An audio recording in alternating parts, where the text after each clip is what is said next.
Bonjour Séverine. Bonjour Muriel. Vous êtes un collectionneur. Aujourd'hui, je suis à Genève avec Séverine Redon. Je ne vais pas faire comme d'habitude. Avant de présenter Séverine, je vais lire ce qu'elle m'a écrit pour définir sa collection, parce que j'ai trouvé ça vraiment très intéressant.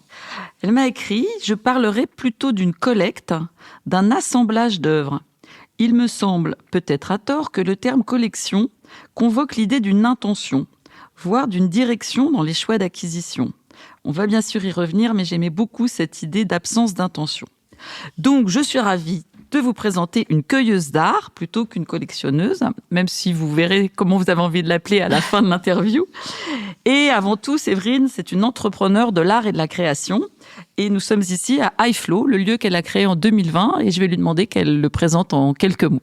Alors, iFlow, c'est ce qu'on appelle un tiers-lieu, c'est-à-dire un lieu inclassable, mais en quelques mots, c'est une plateforme qui réunit des entreprises. Donc, c'est une résidence d'entreprises engagées d'un point de vue écologique ou engagées dans l'innovation, et en même temps, un hub culturel qui produit une programmation questionnant nos futurs. En fait, elle n'en est pas à son premier lieu, Séverine, puisque avant iFlow, c'est comme ça qu'on s'était rencontrés.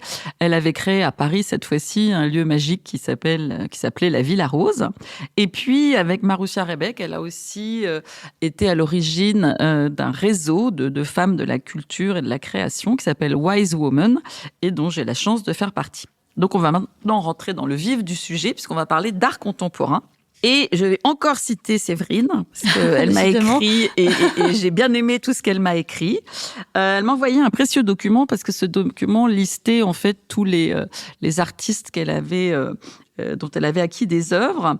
Et elle m'a précisé que la collecte avait démarré en 2012 et s'était accompagnée de cette délicieuse définition « Ensemble de trouvailles, de coups de cœur glanés au fil de déambulations hasardeuses ou de rencontres merveilleuses ».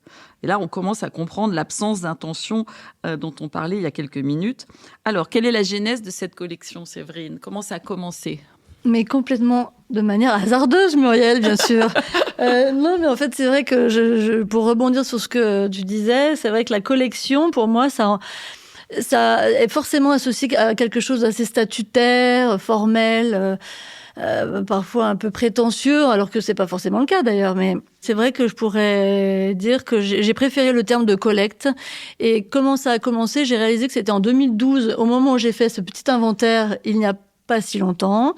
2012, c'était l'année de mes 40 ans. Alors, on va savoir, peut-être que c'était, je ne sais pas, à la fois une forme de sagesse ou d'envie de se dire, OK, maintenant, il faut s'y mettre vraiment, en fait. Parce que je pense que l'art, j'y suis venue tard. C'était pas du tout ancré dans ma famille, dans ma culture. Moi, je suis née dans un petit village de province. Et puis, quand j'ai fait mes études, ensuite, je suis montée à la capitale. Et à ce moment-là, j'ai été confrontée à la culture. Tout est culture à Paris, en l'occurrence, quand on se balade, on est l'architecture, les galeries, etc. Et puis j'ai bossé dans l'événementiel, et dans l'événementiel, on monte des projets tous les jours, et j'ai eu la chance à un moment de me dire, j'ai envie en fait plutôt d'orienter vers ce qui me semble être un univers qui me plaît, avec lequel j'ai envie de m'amuser. Et j'ai créé une structure qui s'appelait Ardicted, qui était une agence d'événementiel. On organisait des événements de relations publiques, relations presse, voilà. Et évidemment, l'objectif a été de travailler avec des artistes et de les inviter à performer ou à s'exprimer dans le cadre de ces événements.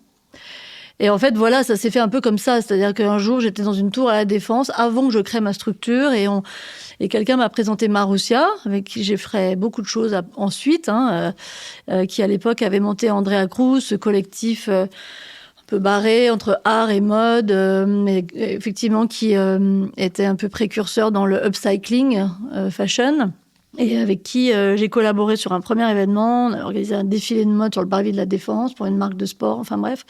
Et puis ensuite, on a effectivement monté un festival dans le sud de la France. Et ensuite, on a ouvert le Cœur, qui était cette galerie dans le Marais pendant quelques années, qui était un lieu d'exposition dédié à la création émergente. Et enfin, et c'est là qu'on a d'ailleurs initié un premier dîner, on a créé ce cercle de femmes. Donc ça, c'était une rencontre assez importante, parce que Maroussia, elle arrivait avec aussi son univers, ses amis. Voilà, j'ai rencontré des gens que j'aurais pas forcément rencontrés dans ma tour, dans mon agence de communication à la Défense. Voilà. Bon, et puis ensuite, j'ai bougé, j'ai créé ma structure avec cette volonté de travailler avec des talents qui m'inspiraient, qui me stimulaient, qui me procuraient de la joie, parce que c'est un peu ça l'objectif, en fait.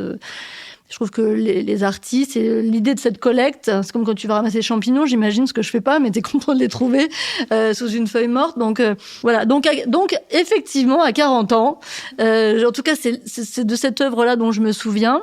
Je pense qu'avant, j'avais dû acheter 1 ou 2 dessins, mais c'est cette femme perdue dans le désert, qui se trimballe de dos, les cheveux noirs ébouriffés, avec un transistor à la main et qui tire un âne par l'autre main. Et qu'on voit de dos et avancer comme ça dans le désert. Et on devine qu'elle est un peu sorcière, puisqu'en fait, en plus, je crois qu'en espagnol, enfin là non, en français, ça voudrait dire la femme ange ou l'ange. Ou bon, moi, j'ai vu comme une sorcière bien bienveillante, bien sûr, comme toutes les sorcières. Mais voilà, ça c'est ma première acquisition. Effectivement, c'est une œuvre de Graciela Iturbide, qui est photographe. Et puis ensuite, voilà, après ça c'est quand tu commences, le problème c'est que tu ne t'arrêtes plus.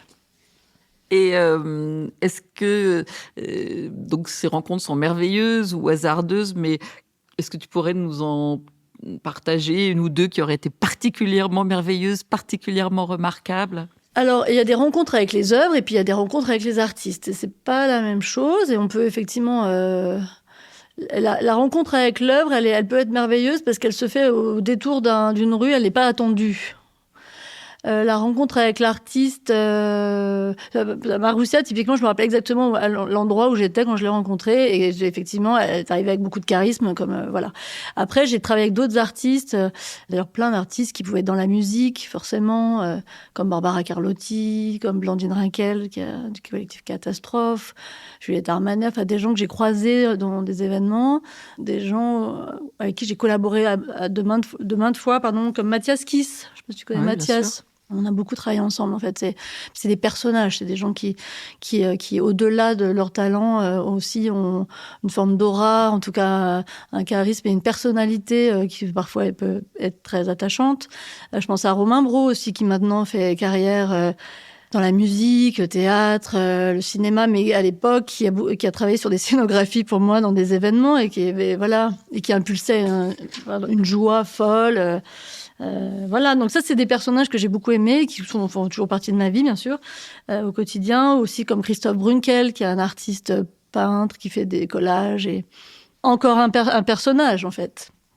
Et ça, c'est des rencontres qui marquent, et puis avec un peu de chance, qui restent là, en fait. Et alors justement, parce que ça raccorde avec une autre question que je voulais te poser, mais le déclic vers l'œuvre, j'imagine que parfois, il se fait par l'œuvre et parfois il se fait par le moment et la rencontre. Tu dirais que tu as d'abord le coup de cœur pour l'artiste ou d'abord le coup de cœur pour l'œuvre ou... Je sais plus qui m'avait dit que plein de collectionneurs ne voulaient pas rencontrer les artistes. Oui. Et je comprends un peu ça. Parce que parfois tu vois une œuvre et puis tu peux être très déçu par l'artiste et puis bon voilà, tu n'as plus envie d'acheter l'œuvre. Enfin, ou en tout cas, elle te séduit moins.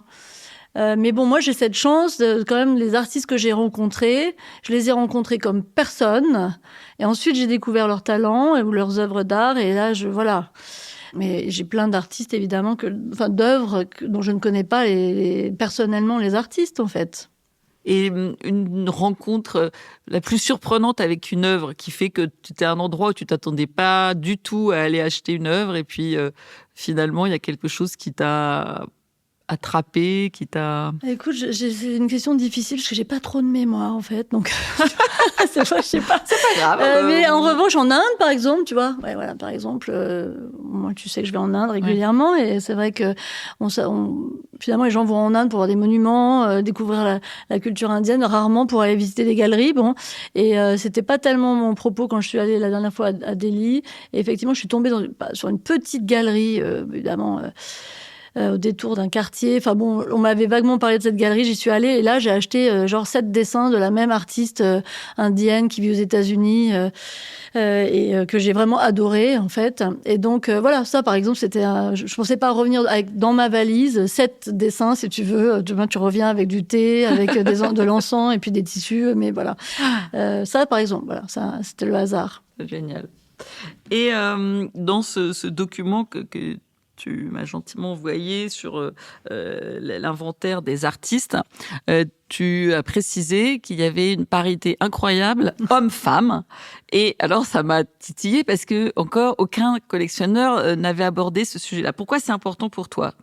C'est encore un truc que j'ai découvert il y a pas longtemps, parce que quand j'ai fait donc la liste des œuvres, je me suis dit, tiens, by the way, voilà, femmes, hommes. Bon, en ayant monté une association Wise Women, c'est vrai que quand même, je suis un peu concernée par le propos. Et moi, puis, je trouve qu'il y a beaucoup trop d'hommes, justement. Non, et oui, tu as raison. Mais effectivement, non, mais alors je me suis dit, bon, normal, je sais pas, on va voir. Je ne savais pas du tout, en fait. Et, pour nos amis qui nous écoutent, hommes, c'est tout à fait une blague. Oui, voilà, parce que il faudrait pas non plus se braquer, parce que non, en l'occurrence, cette association, j'ai pas eu besoin de monter une association pour être concernée par ce sujet. On sait que les femmes artistes sont sous-représentées dans les institutions, dans les collections, et ça change beaucoup, heureusement. Mais alors moi, je me suis dit, mais attends, maintenant que je fais l'inventaire, et moi alors, parce que c'est bien beau d'en parler. Donc, je me suis dit, ouf. Mais en même temps, je me suis dit, non, mais pas ouf, parce qu'en fait, c'est le cas de le dire, 50-50, c'est pas forcément génial. Mais c'est bien. Déjà, je me suis dit, ok, c'est bien, parce que du coup, finalement, le monde veut qu'on... Enfin, moi, je pense que l'avenir est dans l'équité, pas les femmes qui prennent le pouvoir sur les hommes et inversement. Donc, voilà. Mais c'est un hasard total. Ou pas. Ouais, en tout cas, inconscient ou qui dépasse la frontière du réel, je ne sais pas.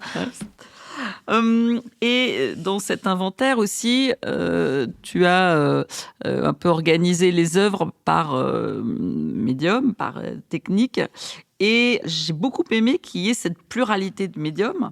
D'ailleurs, que j'ai relié à l'absence d'intention, parce que parfois un collectionneur va dire, moi je fais que du dessin, que de la sculpture, mais toi on voit que en effet c'est le hasard de tes coups de cœur et de tes rencontres. Et j'aimerais bien que tu nous parles de la catégorie technique mixte ou autre. Alors il y a certains noms qui me sont familiers, évidemment, Nel Beloufa, et il y avait aussi Alice Guitard qui travaille le marbre, ce qui est vraiment très particulier. Donc comment tu l'as rencontrée et quelle œuvre as-tu ?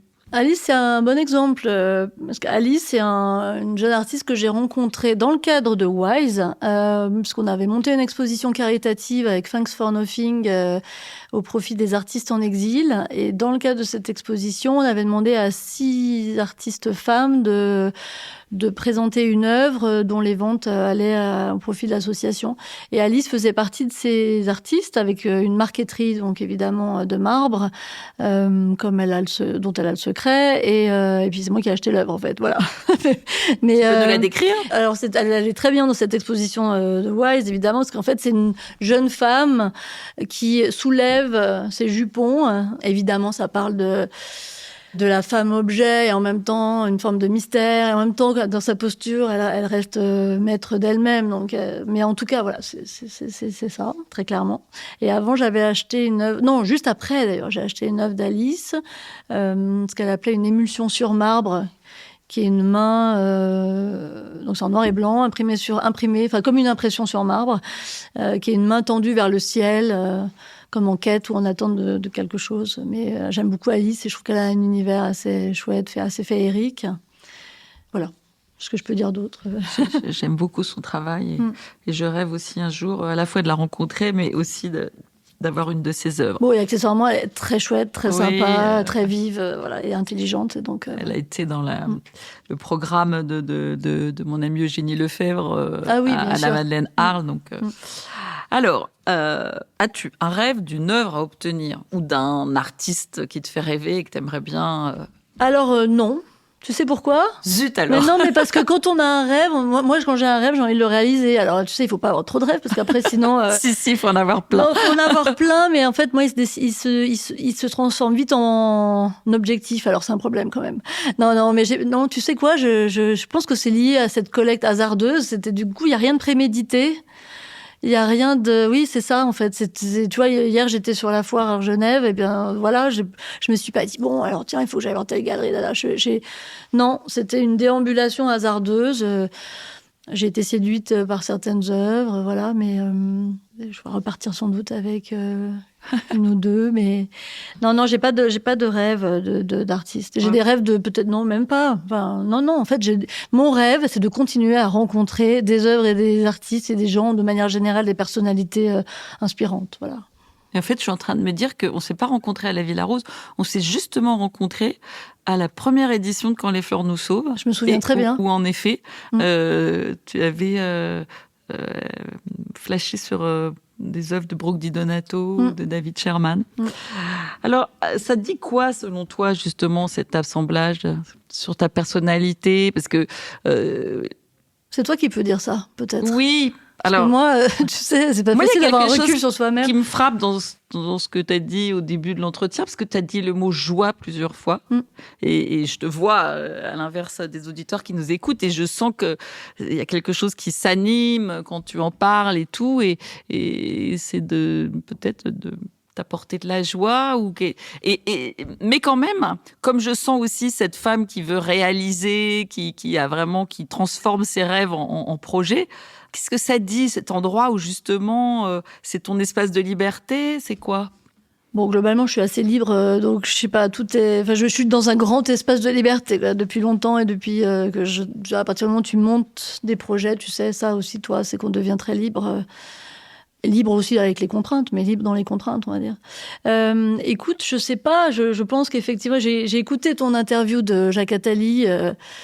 Je sais plus ce qu'il disait sur la collection et le fait que finalement les gens collectionnent et que c'était peut-être un pied de nez à la mort. Je me souviens plus exactement de ces termes, mais cette idée, tu vois, quand tu avances dans l'âge, tu vois, moi j'ai fait mon inventaire récemment, peut-être aussi parce qu'on allait se voir, de se dire mais au fait, pourquoi tout ça et puis voilà, est-ce qu'il y a un sens? Donc tu fais les choses et après tu te dis mais est-ce que finalement quand tu regardes derrière, est-ce que tout ça avait un sens?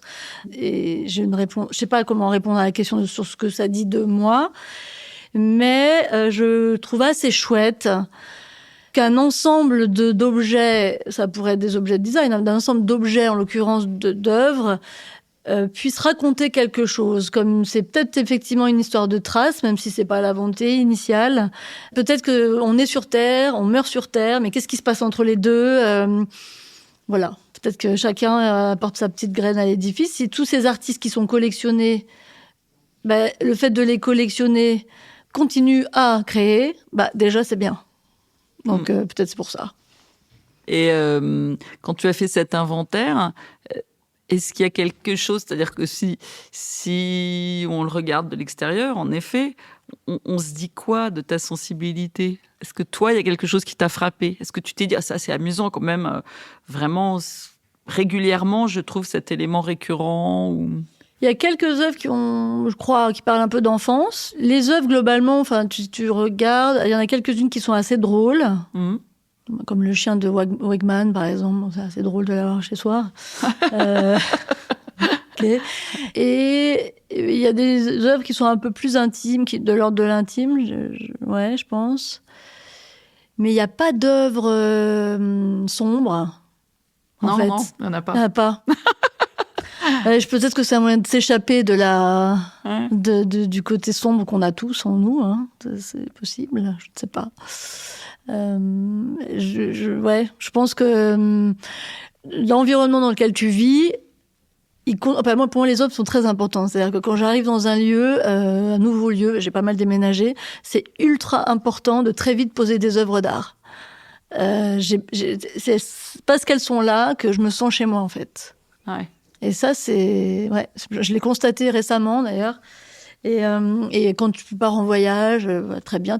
Moi, j'adore explorer, voyager. C'est là que tu rencontres, donc évidemment, encore d'autres cultures et d'autres personnalités. Mais quand tu reviens chez toi, t'es content. En fait, elles font partie de ta famille, quoi. C'est un peu...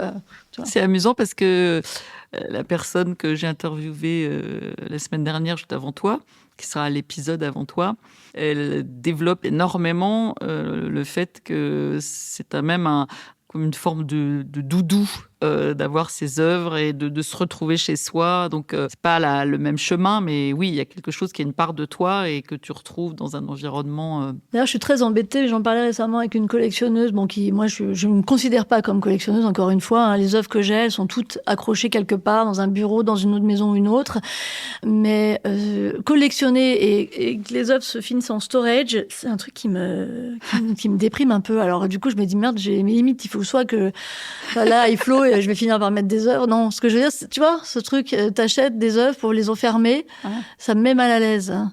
Et en revanche, du coup, elles doivent vivre, donc elles sont là, donc elles accompagnent. Tout à fait. Et alors oui, tu n'échapperas pas à cette question, celle de l'île déserte. Quelle serait l'œuvre que tu emporterais sur une île déserte? Tu sais que moi, l'île me fait... tu sais que l'exposition s'appelle Living the Highland, hein, quand même. Oui, je sais. Et que l'idée d'aller sur une île m'angoisse terriblement. C'est-à-dire, moi, je veux bien y aller, passer 2 jours, mais tu veux surtout live the Highland. C'est ça, exactement. Et en fait, Marie, c'est marrant parce qu'elle a travaillé l'exposition justement dans cette dualité, l'opposition entre le côté paradisiaque de l'île, mais aussi le côté enfermant de l'île, parce que c'est quand même très difficile de vivre l'année sur une île. C'est là où il y a le plus grand taux d'alcoolique, je crois. Enfin, bon, donc, tout ça pour dire que, ok, je vais me prêter à l'exercice de l'île, mais qu'on sache bien que, a priori, je n'irai pas et que j'ai pas envie du tout de m'échapper du monde. J'y suis bien, j'ai pas besoin de fuir les horreurs. Bref. J'aimerais juste qu'il y ait un peu plus de paix et tout ça. Mais donc, en tout cas, et puis il faut une petite œuvre parce que on peut pas emmener une sculpture, tu vois. Non. C'est toi qui décides. Parce qu'il faut rester libre. Donc, si ça devient complexe la logistique, donc ça marche pas. Alors, j'ai une toute petite œuvre que j'aime beaucoup. C'est un petit dessin d'un artiste qui s'appelle Alexandre Lou. Je sais pas comment on dit son nom, L-U-U, enfin bref.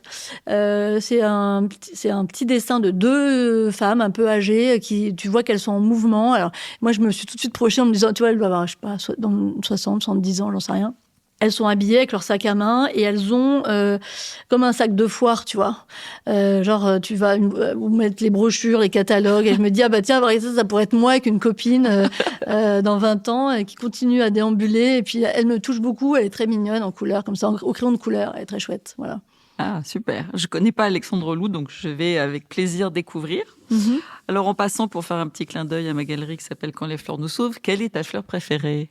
Pareil, c'est pas facile le choix. Mais en revanche, il y a une fleur, c'est la fleur du moment, là, je crois. Le mimosa, j'aime beaucoup le mimosa. Ouais. Pour la couleur, les odeurs, le côté éphémère aussi. J'aime bien le mimosa. Super. Par ailleurs, c'est la fleur nationale de l'Australie, qui est un pays qui émet très cher. Alors, comme à chaque épisode, maintenant, il y a des petits rendez-vous. Je vais te faire réagir à une citation que j'ai choisie pour toi. Et j'ai choisi une citation de Pierre Le Tan, qui était un grand collectionneur, un grand illustrateur, un grand marchand, et qui écrit à propos d'un des collectionneurs qu'il évoque dans son petit opus tout à fait délicat sur le sujet. Il devait éprouver cette satisfaction éphémère, peut-être absurde, mais si grande, d'être entouré des objets qu'on a choisis et qu'on aime.